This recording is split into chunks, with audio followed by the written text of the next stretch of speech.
À titre d'exemple, si on regarde juste l'année 2022-2023, les années 2022-2023, une hausse de 583 gigawattheures sur la demande nationale énergétique a été enregistrée. Et tant qu'on sera dans ces scénarios de hausse continue, ça va conditionner également une certaine dynamique d'investissement dans la construction de nouvelles centrales, dans l'utilisation des ressources pétrolières et gazières, et même dans les installations renouvelables pour pouvoir suivre la dynamique de cette demande. Et comme vous le noterez, ces ressources aussi ne sont pas intarissables. C'est des ressources qui devront être, en tout cas, rationalisées dans leur utilisation au profit des générations futures. Les installations d'énergie renouvelable présentent certes beaucoup d'avantages, beaucoup d'intérêts, mais n'oublions pas les emprises foncières que cela nécessite. L'occupation de nos sols pendant des dizaines d'années qui ne pourront pas être utilisés à d'autres fins pour les besoins des populations, pour les besoins de certains secteurs tels que l'agriculture dans certaines localités. Pour juguler à terme cette hausse en constance des consommations, l'État du Sénégal compte s'appuyer parmi d'autres leviers sur la maîtrise de l'énergie. Et cette maîtrise de l'énergie rentre également dans le cadre de la politique de transition énergétique du pays. Aujourd'hui, les ambitions à l'échelle internationale sur lesquelles le Sénégal s'est également aligné en termes de transition énergétique reposent sur deux principes. Le premier principe, c'est de tripler le niveau de pénétration des énergies renouvelables dans nos systèmes énergétiques. Mais le deuxième, c'est de doubler aussi le niveau de l'efficacité énergétique dans nos systèmes énergétiques. Fort de ce constat, le gouvernement du Sénégal aujourd'hui a inscrit parmi les ambitions de la maîtrise de l'énergie de s'aligner sur les orientations de l'Agence internationale de l'énergie qui fixe un taux de 4% d'amélioration de l'efficacité énergétique à l'ensemble des États. La réunion interministérielle sur l'économie d'énergie qui s'est tenue le 30 août 2025 a également confirmé cette dynamique et ces tendances et marque un tournant décisif dans le repositionnement stratégique de la maîtrise de l'énergie au niveau national, avec 17 décisions majeures et très importantes qui ont été prises, non seulement à l'endroit des administrations, mais également à l'endroit de l'ensemble des consommateurs sénégalais, pour un peu réduire les consommations énergétiques, rationaliser l'utilisation de l'énergie, lutter contre les abus qui sont notés dans tous les secteurs et améliorer ainsi également le niveau, en tout cas, ressenti sur la charge des dépenses énergétiques au niveau des ménages, mais aussi au niveau des institutions et des administrations. On peut en citer quelques-unes parmi ces décisions qui militent en cette faveur. L'élaboration d'une note circulaire de la primature afin de faciliter l'accès aux locaux administratifs qui sont vraiment très énergivores à l'AME pour des études préalables à faire justement pour passer à cette dynamique de gestion digitalisée des consommations et dépasser un peu la gestion du fait de l'homme. L'élaboration également de circulaires pour aller vers le programme de mise en place des gestionnaires de l'énergie, programme très ambitieux qui cible à terme un réseau de 9000 gestionnaires au minimum de l'énergie à mettre en place.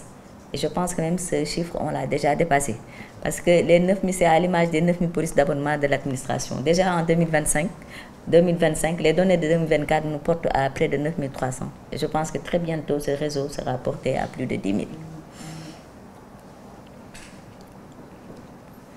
Il y a également les chefs de service au niveau de l'administration et les organes exécutifs des organismes parapublics à qui il s'agissait de donner des instructions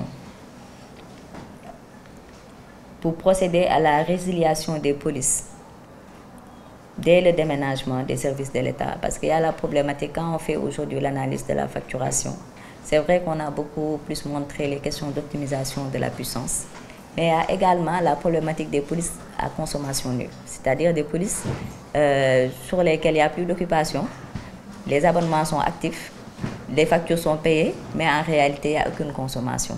Et les factures payées, c'est en réalité souvent la prime fixe, qui dépend de la puissance aussi, qui continue d'être enregistrée par Senelec.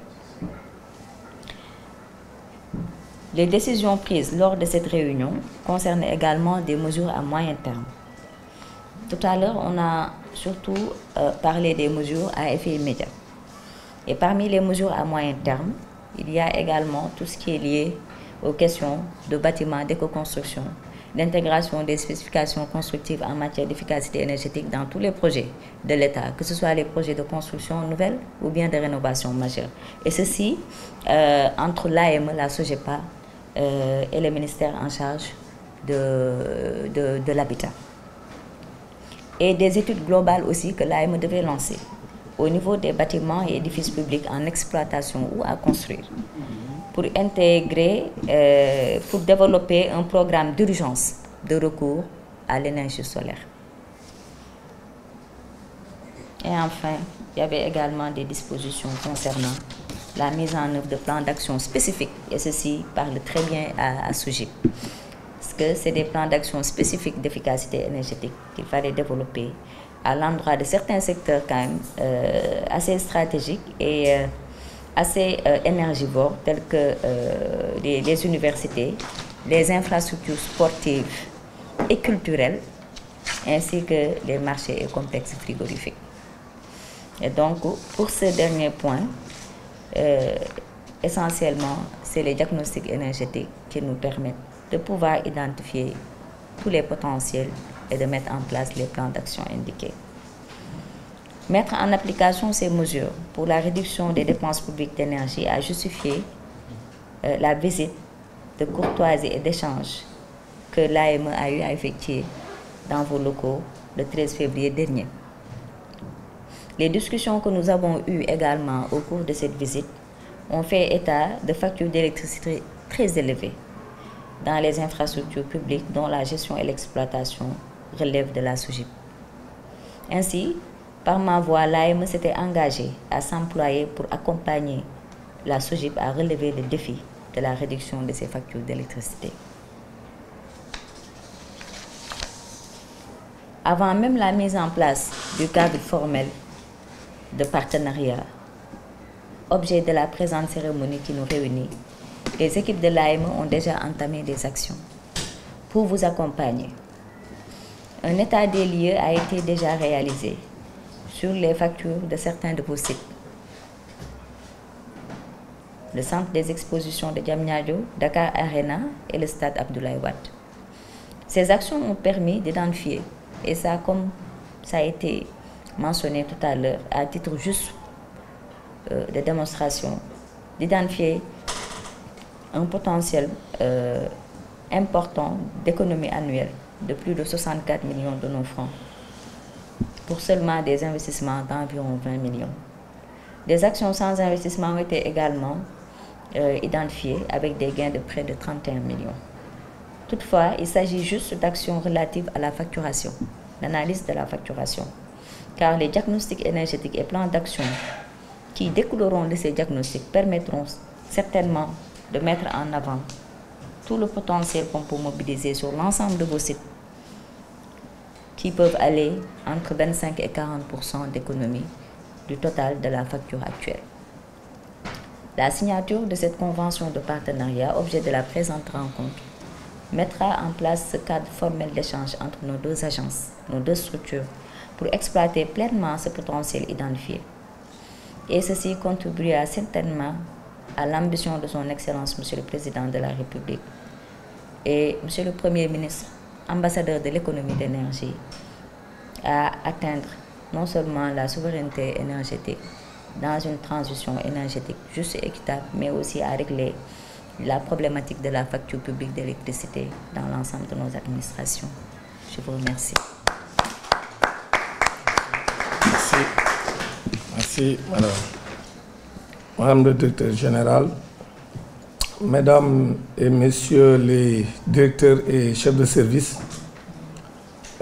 c'est avec une grande satisfaction que je prends la parole aujourd'hui à l'occasion de la signature de cette importante convention de partenariat entre la SOGIP et l'Agence pour l'économie et la maîtrise de l'énergie, l'AME.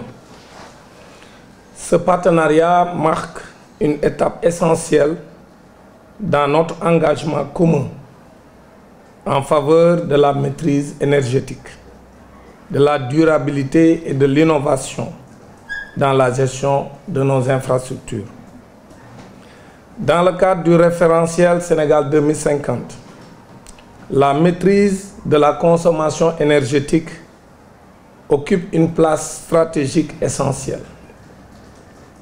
Elle s'inscrit dans une vision globale de développement durable, visant à assurer une croissance économique inclusive tout en préservant l'environnement et en optimisant la consommation des ressources naturelles. En effet, la maîtrise de la consommation énergétique constitue un levier majeur pour améliorer la gouvernance énergétique, réduire les coûts liés à l'énergie et contribuer à l'atténuation des changements climatiques. En établissant ce cadre formel de coopération, nous affirmons notre volonté de travailler ensemble pour atteindre des objectifs ambitieux et partager nos expertises dans plusieurs domaines clés. Les axes de collaboration envisagés dans le cadre de ce partenariat sont nombreux et rassurent quant à notre capacité à relever les défis énergétiques auxquels notre pays est confronté.